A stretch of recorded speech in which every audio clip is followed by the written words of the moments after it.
Hi, I'm Pattu from freefincal. Let's take a look at some consistent large and mid-cap mutual fund performers. This is data taken from the monthly mutual fund screener that you can get from the freefincal site menu. Before we do that, yesterday I had launched the new course, How to Get People to Pay for Your Skills. This is a guide to win trust and build income. As I mentioned, the full course fee is rupees 5,000, but the early bird discount of 60%, that is 2,000 rupees, is now on. I shall post the link for getting into the course. The course is run in an exclusive Facebook group. So far, about almost 6.5 hours of content has been uploaded in the group. So you can use the link in the description or in the pinned comment to buy the course, get the early bird discount. It's going to just last a few days. All right, so let's get to this.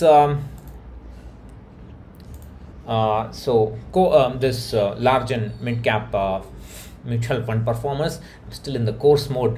I'm in so many different modes. It's very hard to keep track of what I'm doing. I'm so sorry. Things will settle down in a couple of days. It's been a little bit of busy since the launch. So what I have done is I have considered every possible 3-year period, 4-year period, 5-year period between the 1st of January 2013 and September 8th 2020, and we are going to look at every possible rolling returns. So suppose there are 100 let's say 3-year rolling returns that we have, just as an example. We'll have a lot more than that, but just as an example. And out of those 100 rolling returns, if the fund has bet the benchmark in 69 of that 100 rolling return periods, 3-year rolling return periods, that is the return outperformance consistency, and that would be 69%. So our goal would be to screen for funds which have a return outperformance consistency of greater than 70% for every possible 3 years and every possible 4 years and every possible 5 years, using the benchmark Nifty Large Mid Cap 250 Total Returns Index.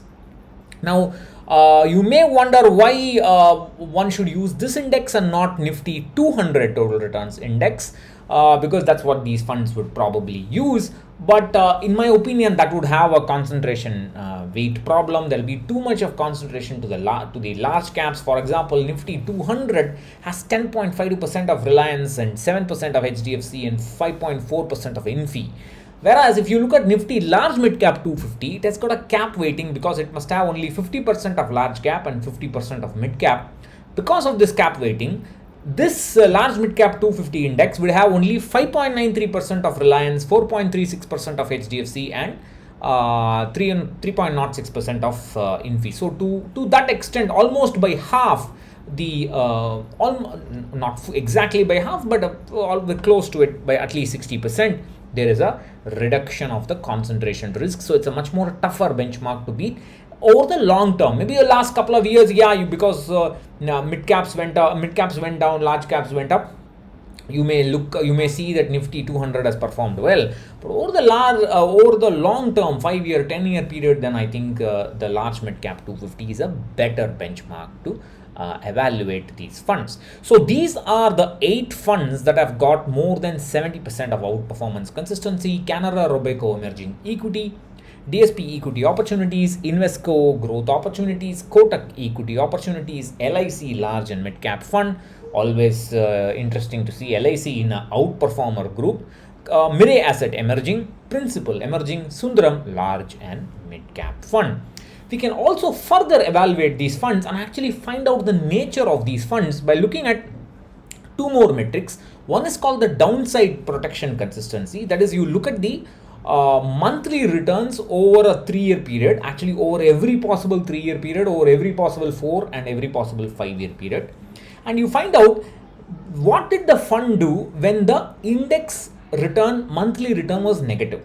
So if the fund typically has a tendency to fall less than the index when the index return was negative, then we say that it has got a good downside protection. It's measured via something called downside capture. I don't want to get into the details of how it is measured. You can look at previous videos.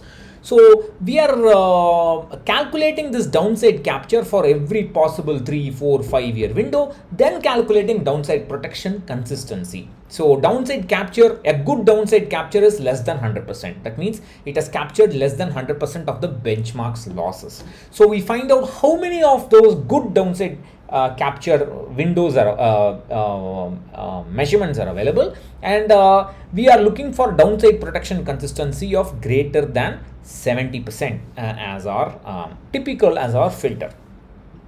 The exact opposite of this is called the upside performance consistency, where you measure the upside capture.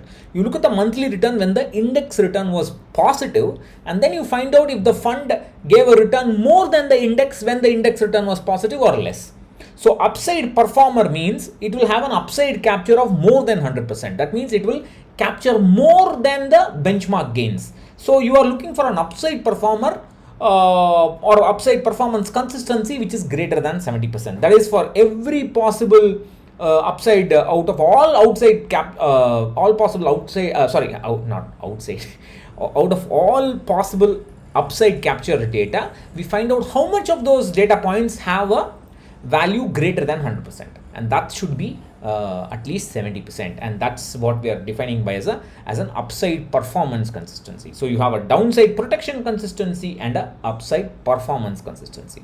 A fund which has got a high downside protection consistency means typically it will fall less than the benchmark. A fund which has got upside performance consistency, very high upside performance consistency, means when the benchmark moves up, it will move more than the benchmark. Now, typically from what I have seen, and you can buy the screener and find for yourself, a fund which has got good downside will not have good upside. Typically, a fund which has got good upside will not have good downside. The good upside funds are very few. Most funds will have good downside only. Very few funds will have very good both up and downside, where some funds will have both of them bad. So you can have all possibilities. I have given data here, but I'm just going to tell you the results so you can have a look at it. Canada Robeco is an upside performer. Its downside protection is consistently low, but whenever the index moves up, it will start moving up. On the other hand, if you look at Invesco India growth opportunities, it is a downside protector.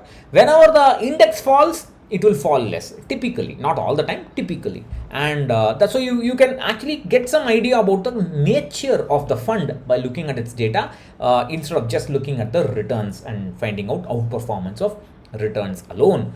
And there are also other examples provided. That have, for example, DSP equity has got neither good upside nor good downside, or Mirai asset has got Mirai asset has got both very good. Some funds can't be categorized. Sometimes it will be this way, sometimes it will be that way, and so on. You can use the filter in the screener to find out. Finally, if you use the 70% return outperformance plus the 70% downside protection consistency for every possible 3 and 4 and 5 years, you will get this list, which is very surprising: Invesco India Growth, LIC Large and Mid Cap, Principal Emerging, and Sundaram Large and Mid Cap. So you can filter it in any way you want. The point is the conviction in your screening. If you can't expect, I want the best, it has to be in this percentage point. If you have such a very precise filter, then very quickly next month if you filter, it will not be there. So you have to have a broad net. The screener allows you to decide your own net. You can choose whatever way you want and measure it. So that's all I have to say. Remember, the early bird window discount is on for this course. Join and I'll see you inside. Bye bye.